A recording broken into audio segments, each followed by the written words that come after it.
Bonjour à tous et bienvenue dans votre journal des produits de bourse de l'Obsa du jeudi 4 août. Rien ne va plus à la Bourse de Paris, la débâcle se poursuit, le CAC enchaîne une 8e séance de baisse consécutive de près de 10%.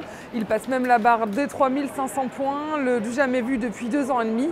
L'indice parisien clôture à moins 1,93% à 3454 points.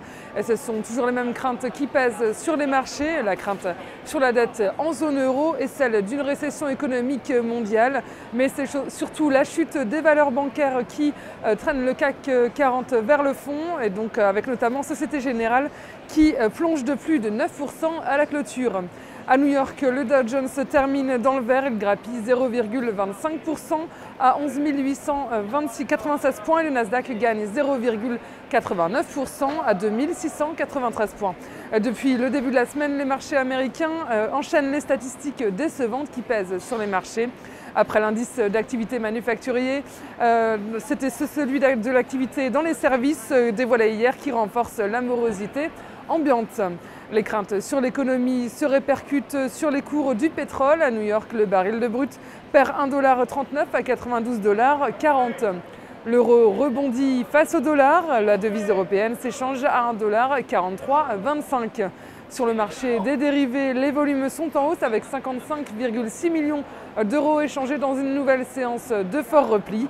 Le ratio call-put reste inversé avec seulement 42% de call contre 58% de put.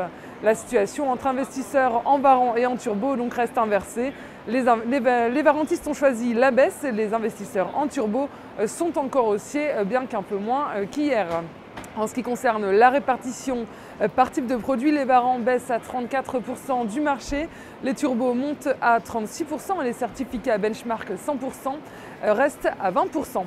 Concernant la répartition par sous-jacent, les indices sont en baisse à 70%, les actions sont en légère hausse à 12% et les matières premières sont en forte hausse à 17%. Favorisées donc par la diversification de portefeuilles mise en place par les investisseurs.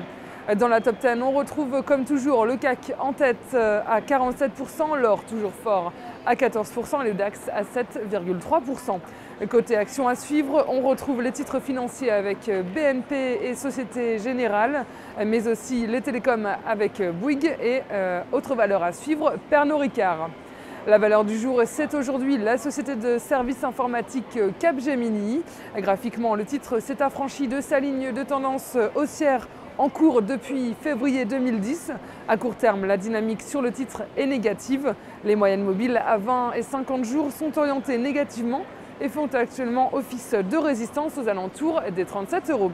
Dans ces conditions, une baisse en direction des 29,95€ et des 28€ est à attendre. La stratégie qui vous est proposée pour jouer cette valeur, c'est l'achat du varant put Capgemini à 4 857 d'Unicredit au prix d'exercice de 35€ et d'échéance au 2 décembre 2011. Voilà, c'est tout pour aujourd'hui. Bonne journée et à demain.